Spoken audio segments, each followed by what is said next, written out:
Hello, friends, and welcome back to Reiki Women podcasts, where we are seeking to uplift the stories of women identified Reiki practitioners, the joy of practicing the system of Reiki, and the wide open future of Reiki. My name is Michaela, and today Bronwen, Logan, and I get to sit down and have a conversation about women's leadership in the system of Reiki. Bronwen, thanks so much for jumping into this space with us again and having these conversations. Yeah. Well, lovely to be here, Michaela. Yeah, so today we've got this subject, which is a thorny one, I think.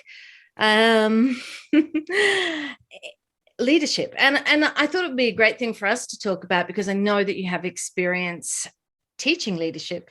And I loved it when you commented in a different chat that we had but when it came down to actually doing it, you realized actually how difficult that was.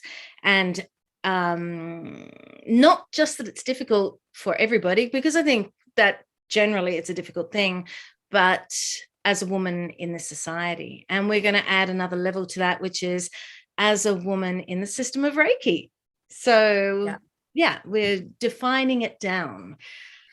Yeah, and defining and exploring, right? Because one of the things that has stood out to me in all of the years that I've worked in various realms of leadership is that leadership is defined in so many different ways, right? And in so many different contexts.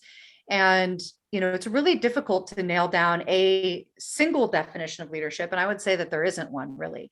And so when we talk about the role of women's leadership and applying that to the system of Reiki, I don't know that it's necessary or that or even possible to like define what that means, like in a like concrete way, but more to explore what that might feel like. And when I started really turning over this question in my mind, like what even feels like it might distinguish, or what are the important places to concentrate our attention on when we think about or when we try to imagine what women's leadership in Reiki is like.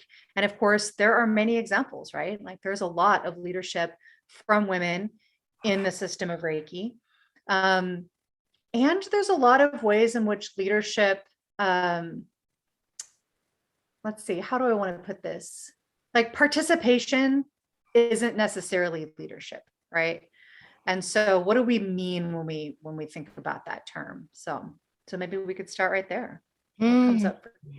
Well, within the system of Reiki, if I think of leadership, I think of the structure of what has evolved, especially in the last, I guess, 100 years. Yeah, it's hard for us to speak of a time that we don't really know about. So, for example, when Usui first started teaching the system of Reiki, we don't really have enough detail about that, I don't think, for us to really reflect upon that. But definitely since the time of, the 1970s with Hawaii Takada, moving into the 1980s, into the 90s, more relevant for us, I guess. And, and then obviously the last 20 or so years. So in this time, what it has evolved into that I see today is it feels like there is still quite a bit of confusion around the idea of leadership.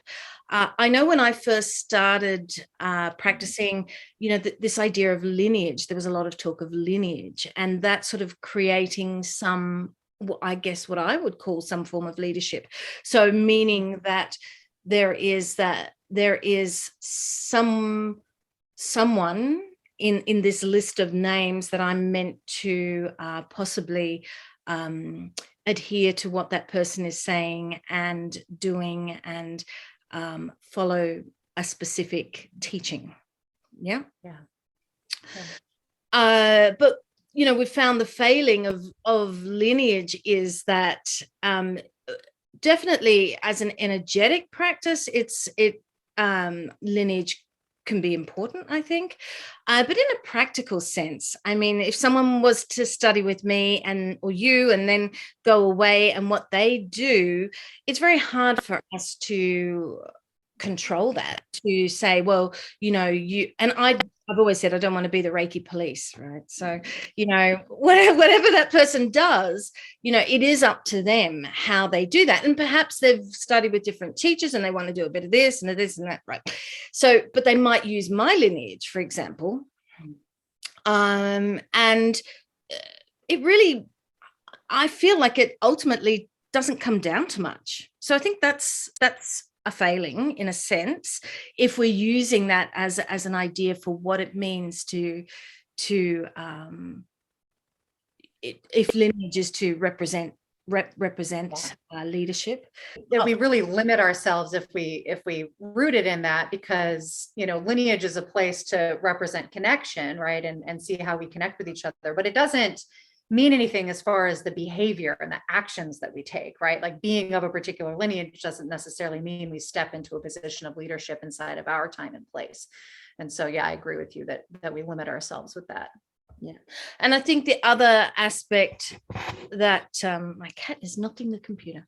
The other aspect is that over time, it feels as if we have evolved into a more of a, I don't know how to put this in a nice way, but a religious sort of context, and not maybe the positive aspects of a religious context. And what I mean by that is where, this idea of the priest and the congregation. Yeah. And I think that that's not with everyone, obviously, within the system of Reiki, but that we can fall into that. And I think especially with our genders, we can fall into that. Yeah. And I think that is possibly something that we need to have a look at and maybe address whether that's of benefit to the system of Reiki. Yeah. And what comes up for me when you say that is the idea of like a hierarchical form of leadership versus a more kind of circular form of leadership, a more collaborative form of leadership. And when we think about, women's leadership in particular, and this was something that, we dug into so much in my 11 years of working specifically in leadership development at a women's college, where the question of women's leadership and how do we define that and what does it even mean? And is that tied to our actual, physical sex and our gender identity, or is it more about a series of behaviors that get prioritized over others, right? And that was ultimately what felt most useful, is like, what are the patterns of behavior that we can see in leadership that we might view as more like damaging to humanity, forms of leadership that cultivate great divides between people versus forms of leadership that connect us. And so when looking at those kinds of traits, which can be, of course, exhibited by any gender, right? But that tends to be identified more with masculinity and femininity. And so, what you've just been describing, where lineage is something that defines leadership, that's of course very linear, very, hierarchical. There's the original person and then everybody under them. And then this idea of like the priest in the congregation, or the head and everybody else, the CEO and everybody else, which is a business model, right? That is easy to fall into when so many of us, run our businesses based in Reiki. Those are all models that are rooted in a more hierarchical kind of structure, which has its value, right? It helps to organize things in some valuable ways. But it also tends to divide us in some ways that aren't, I would say, that aren't keeping in line with the spirit of the system of Reiki, right? So if we lean into, the purpose of the system is to remember our interconnectedness, to remember our inherent wholeness, our inherent enoughness, the fact that we are all, equally whole and we're connected across the web of life. How do we operate our businesses and our communities with that at the center and our leadership? And there's a couple of specific examples that come up from me, specific people that I know and specific kind of context that I'd love to share, but I wanted to just pause there and see if anything came up for you around that distinction when we look at what are the traits of leadership that are maybe a little bit different than what we've seen in these more hierarchical models. Well, before we had our conversation today, I had a 2-second look online as to what the hell is leadership, because I thought, well, you'll know all about it and I won't. So I thought, and it's certainly not my forte. So I was thinking, and then I had to laugh when you said, oh, there is no definition, inside of me. I'm thinking I sort of noticed that, and the things that came up, were things, I don't know, there were some things that I saw here were like active listening, empathy, creativity, flexibility. For me, those things are things about us as being good human beings. And really, it's about, if you like, going back to the Reiki sense, using the precepts as a filter, which is sort of what you just said, I think. And so, that idea that we live by those precepts. I know they're guidelines, but the thing that that we always look at them with our actions and our thoughts, and help them to bring us into a space that is open and collegial. Yeah, well, one of the things that came up as you were talking was that this idea of like there's traits that leaders can embody. So you mentioned like empathy and connection, and like one of the ways in which we maybe could say that there's a kind of a core of a definition of leadership that at least is common across many different ones, is that a leader enacts, inspires other people to act, or causes other people to act, right? And I think part of the distinction that we're maybe kind of working around here is like, is a leader one who helps to inspire action in others, or are they one that commands action in others? And what I would say that we are, growing into, and what I would advocate is to look at leadership that inspires action in others and inspires collective action rather than kind of more of this unidirectional hierarchical action. And so a couple of ways that that's come to really matter to me is looking at people who create, very robust community around their Reiki practice, where people are able to step in and contribute their gifts without a lot of barriers to entry. But there's still some structure around, how people contribute, that people, can have some shared decision making around what happens inside of that space, that there's, conversation and pathways for communication, for creating a community that reflects the people that make it up rather than reflecting the leader, that individual leader or a small group of people. And an example of that in my community was actually built by my first Reiki teacher, Elizabeth Fulmer, here in Davis. And she's just done such a beautiful job over the many years she's been teaching our community of creating a space like that, where there is, I would call her an inspirational leader, where she has very organically and just from her own passion and her own love for Reiki and through invitation to other people has cultivated a pretty wide, diverse space of practitioners and clients and people who do other types of modalities who come in and share their gifts, where there's a lot of reciprocal sharing and a lot of reciprocal creation of the space. And as a result, it's very flexible. So, when the pandemic happened, it was a space that very easily shifted to support different types of needs and to support them in different ways, because, physical spaces shut down. So that was just something that came up for me immediately when I thought about like, what's the kind of leadership that I'm hoping for, that I'm, working on building, and that I'd really love to see our community embrace. That was a model that really jumped out to me, is like a flexible, collaborative leadership structure that is responsive to the needs of the people who are present, while at the same time creating enough kind of structure and like a strong enough container, so that it can hold together when pressure comes, like as it has in the last couple of years. So that was one example that I wanted to share.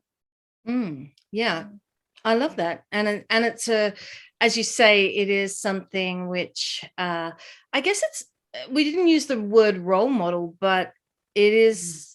I think that's what you're sort of saying. So the leader is a person who could possibly be then that role model. So whatever they are doing, that other people feel inspired to follow in that role. Yeah. Yeah. The fact is that for many of us, we are running businesses, and a business has a certain structure generally. Yeah. And I'm just wondering if you've got any suggestions on, if we're already in a business structure, how do we shift that? Yeah. I think that those are such good questions, and they're ones that I struggle with. And I think that, this is the irony, I think that you were implying that I shared in one of our other conversations, is that, like I know a lot about leadership as a topic, and I've always like tended to operate in a very isolated way personally, which kind of gets in the way of exactly what I was just speaking to, right? And so, what you just asked is like an invitation to me to like lean even more into, yeah, how do we create those sorts of spaces? And I think that one of the challenges, in terms of those of us who are running Reiki businesses in doing what you just asked, is that the nature of the kind of solopreneur business model that many of us operate under is that you're operating alone. And we're having to, on the one hand, like do all of the doing and the busyness of having a business actually operate and stay afloat, be profitable, sustain us in some way, however we need it to, while at the same time, looking at kind of our inner landscape around how do we want to be in that place. And, operating in a business that doesn't have a lot of support in the wider, society, right? So we really have to kind of turn to each other in ways that can be challenging. And so, I think that what Elizabeth's done here is a really good example of building community and of in her case, she was working in a physical space, so not online, and just really invited other people to come and contribute. So I think that's one thing that we can do, is that we can look around, we can say who is in our immediate vicinity, whether that's physical proximity or in online spaces, and what can we invite them into. Looking into collaborations as much as possible, looking at places where, we're working with similar groups of people and offering, slightly different variations on what they might need, and then looking at how can we collaborate together.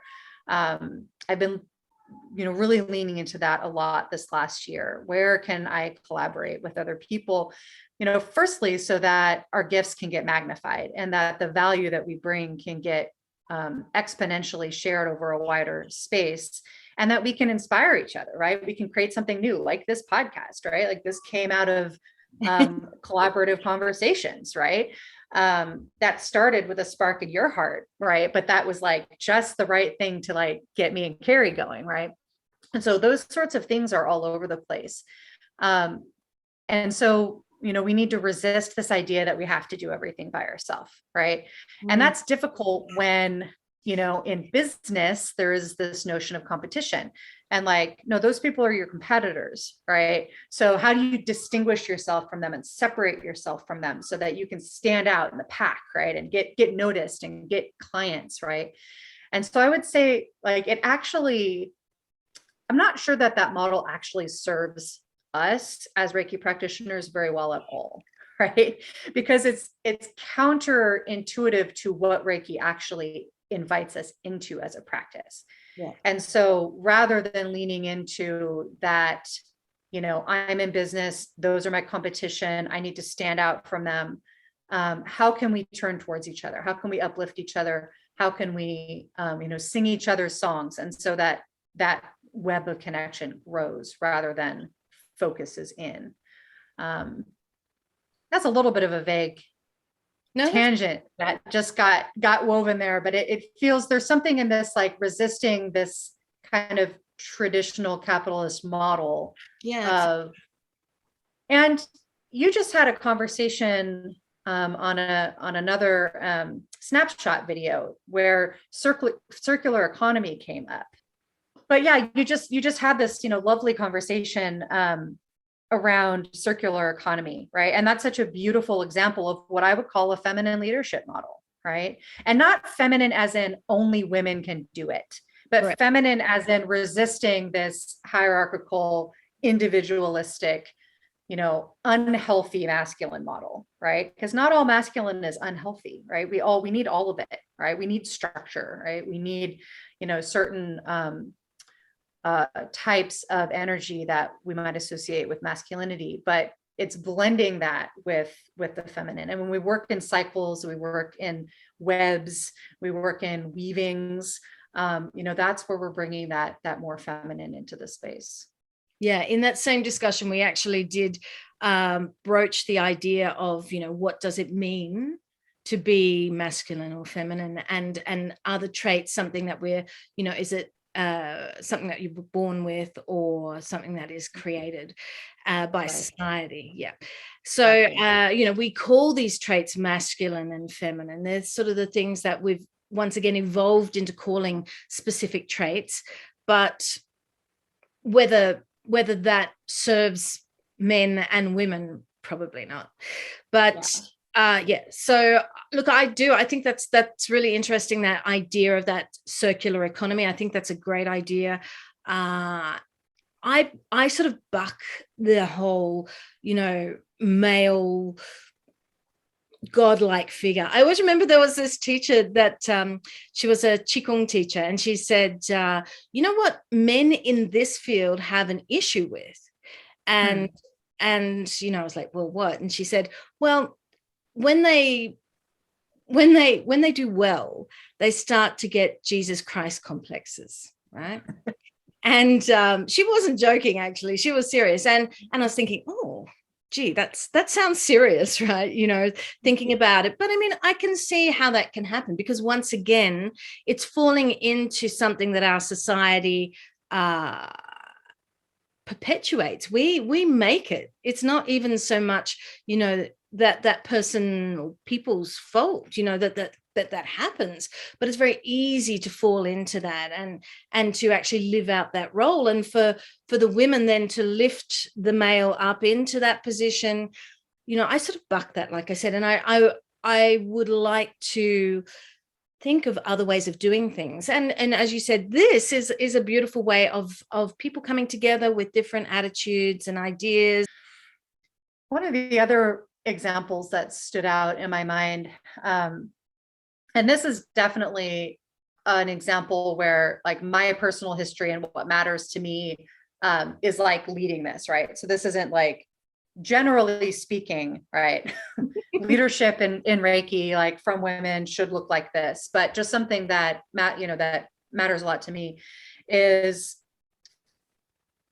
let's see how I can phrase this, is a way of being and a way of operating in one's Reiki practice that intentionally links the practice of the system of Reiki in our time and place now with other things happening in the world, and specifically with working around and interrupting like systems of injustice in the world. And this is, like I said, very related to my personal history and something that matters a lot to me, but it's something that I've seen a lot of women explicitly doing, women Reiki practitioners that I'm connected with, is that my practice fortifies me to go out into the world in a particular way to enact change. And that particular way is holding deep compassion for myself and for others, being grateful for the opportunities that I have, releasing my attachment to anger and worry, being true to myself, and taking all of those invitations of the precepts into specific opportunities to make change in the world. And what happens is that when we choose to do that, to link those things, living our life as an embodiment of the precepts and specifically taking action on, things that we want to change about the world around us, it changes the dynamic on both sides, right? Because I worked in the field of social justice leadership development for 11 years and still do in various capacities. But, that was my full-time focus for a long time. And there were a lot of ways in which those same kinds of hierarchical, like individualistic, linear, like pushing kind of energies would show up in social justice places, in nonprofit organizations, in social justice movements, in ways that caused similar problems in those spaces, right? Caused those Jesus complexes that you're referring to, caused those savior complexes, caused, white savior complexes from, folks who look like me, and resisted the kind of self-reflection and self-interrogation and like coming back into a place of wholeness and stillness, leading with compassion, leading with gratitude. Like duplicating systems where those things were looked at as soft and not as valuable as more aggressive forms of being. And so when we can bring those ways of being into spaces that are about making change in the world, that is a form of leadership that we need in this world, right? We need leaders to show up to make change in the world who are rooted in compassion for themselves and others, who are rooted in the precepts. And it's just amazing what happens when people do that. So I'm thinking of a number of people just kind of flashing through my mind as I'm saying this, who are really actively doing this in ways that just are really inspiring to me and kind of keep pushing me to be more willing to like explicitly connect those two worlds, because there can be, let's say, how do I want to say this? There can be, and I've observed a tendency within Reiki communities to want to insulate ourselves from all of that, right? To want to kind of sink into our healing spaces and into, the spaces that we're creating that feel good, that feel, healing, that feel like they're resisting, those kinds of negative experiences we've had in the world, and to kind of insulate ourselves from the world. And I can understand that impulse, but I don't think it actually allows us to be Reiki in the world if we're going to insulate ourselves from the world, from other people who are getting harmed or who are harming, from the planet itself. So that's a whole other tangent I could go down for quite some time. But when I think about, leadership inside of the system of Reiki and what women specifically bring to that, there were just so many people who stood out in my mind as doing that really beautifully. Yeah, absolutely. So do you think that you were talking about more the corporate thing a moment ago, that, we often, society finds people maybe soft if they're not working in a certain hierarchical way. Yeah. And do you think that also is the case in the system of Reiki? That people think of those things as soft, or that those things show up? Well, what are we looking for?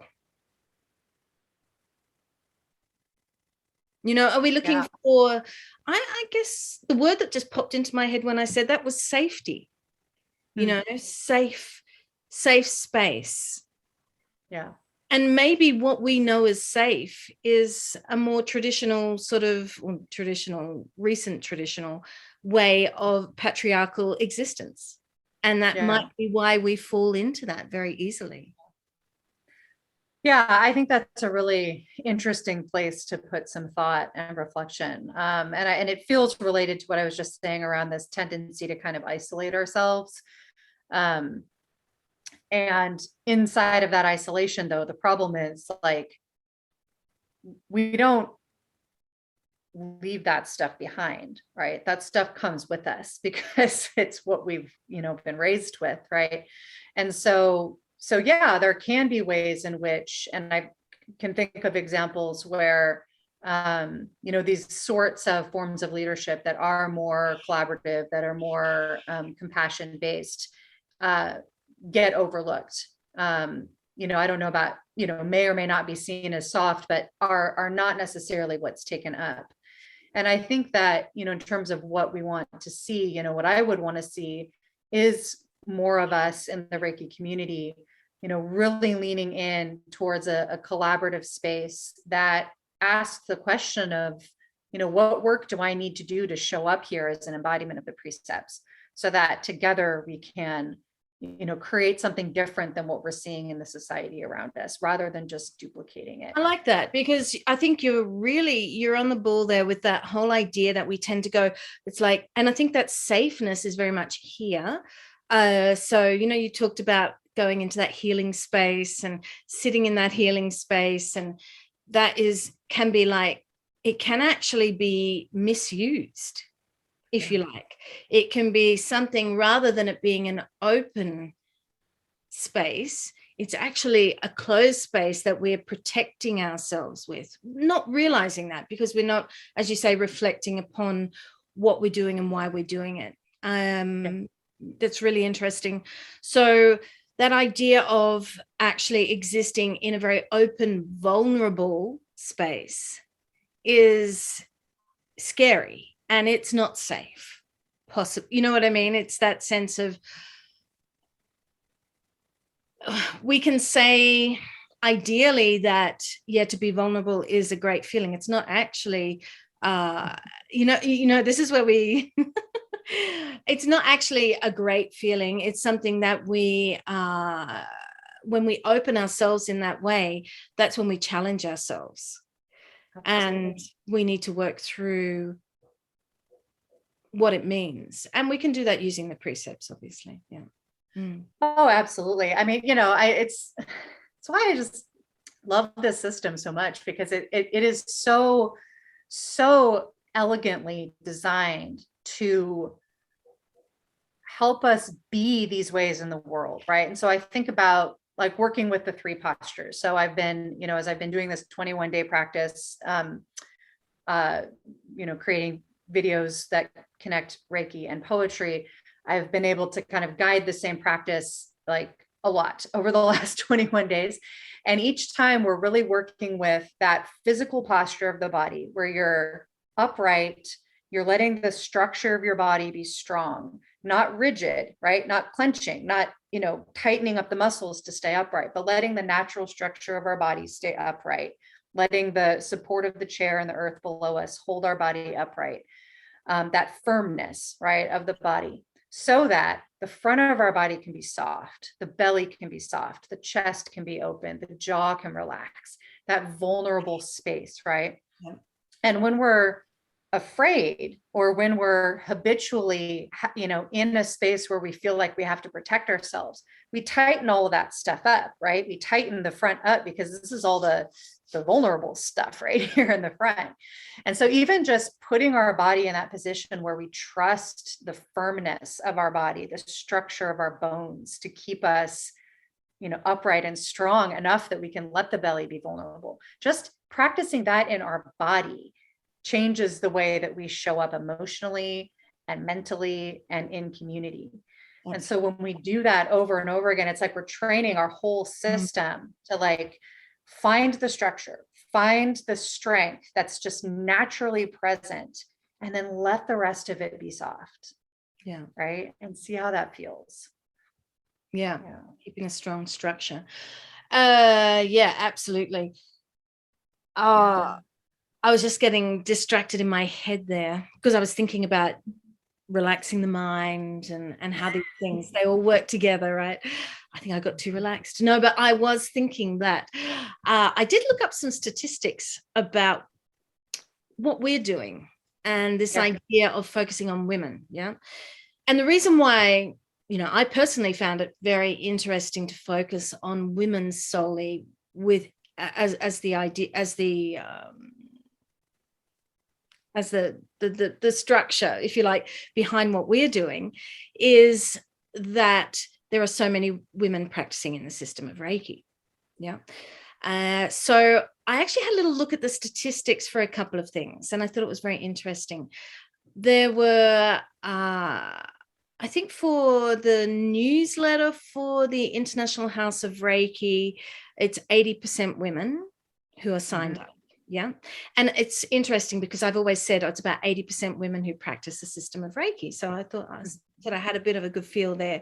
And then I had a look at the statistics for who was looking at our podcasts and our the audios. Yeah. And the YouTube and the audios. And it was 1% men.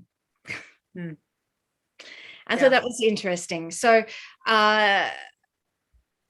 the idea of us doing this is definitely for women, but it's also for men. Yeah, I feel like it should be part of our goal to dramatically increase that 1%, right? because we need to hear our own stories, right? We need to share our own stories. We need to hear people who we relate to in one way or another, sharing stories that feel very different than ours, or that feel very similar, that we can relate to. And people who are very different from us need to hear our stories. This is true across the board, no matter what difference we're talking about, right?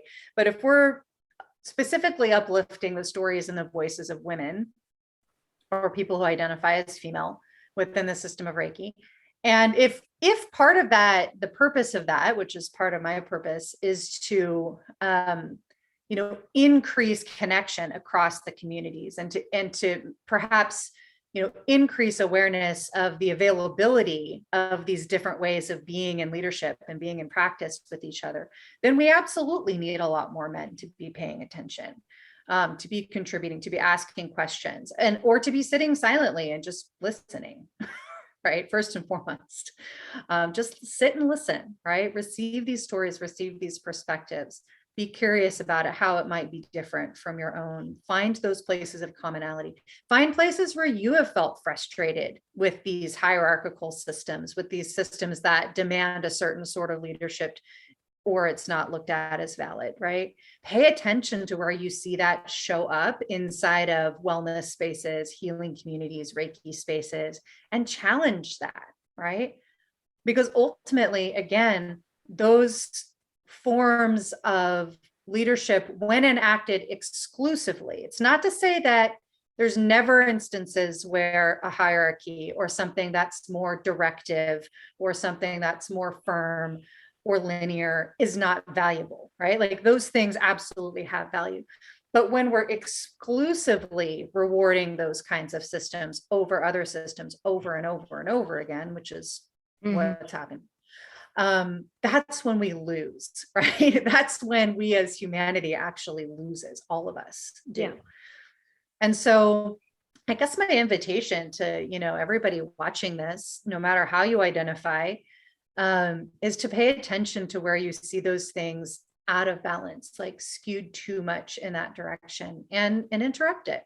Find some small way to challenge it, to interrupt it, or to simply be different in those spaces. Yeah. There's a couple of things that I looked at the beginning that was saying what leadership were. I was actually surprised, the things like listening, empathy, creativity, flexibility. To me, those are things that I would have thought were more what are considered feminine traits, interestingly. Yeah.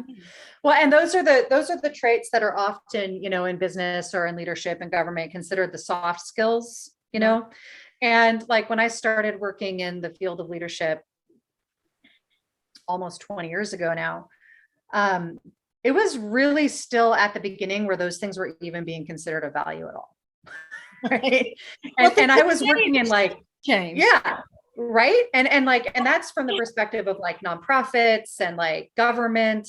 Yeah. I wasn't real focused in the business world. So, but I would imagine, and my understanding is that, in the business world, there's been an interesting shift in the direction of those soft skills as there's been more research demonstrating their value, right? Not only to the way people feel when they're working together, but on the bottom line, right? We make more money as a business when our staff and our leadership listen better and have greater empathy for each other, and, more flexibility, and are, better collaborators, right? It's like we now know that to be true, that these are valuable traits that we should be encouraging. And of course, that has happened more and more and more, which has been really great to see. Yeah, absolutely. I think that there's a lot more to leadership than what we've obviously spoken about today. Yeah, we've focused on certain aspects, and thank you for that. That's been really enlightening and interesting. I'd love to come back to this subject, and when Carrie's available, we'll bring Carrie in. And we did say before we started, another form of leadership is being a parent. And I think that would be a great conversation for us to have too. So, leadership as a female parent. Yes. Absolutely. Yeah. So maybe. Yeah, I'd love to circle back to that, and also to the ways in which working in this realm, like for those of us who choose to make this our work, that we have an opportunity to model very different styles of work. Right. When we talk about work-life balance with parenting and with, other aspects of our life, running a Reiki business is an interesting opportunity to find very different structures for, holding work along with the rest of our lives. And I'd love for us to expand on that some more too. Yeah, sounds great. All right, let's do that. All right. Well, this has been super fun. As always, I love having these conversations. I really invite everybody who's watching to join us in these conversations. If there's something that we've shared that sparked a question, an insight, a reaction, or that you've disagreed with, please do share that in the comments below. Kidding. You're welcome to disagree with us. It's part of collaborative leadership. And do share this around. It really helps us grow this podcast when you share it with people that you think would find value in it. So let folks know about these conversations and join in. So thank you so much for listening or for watching on YouTube, and we will catch you next week. Bye for now.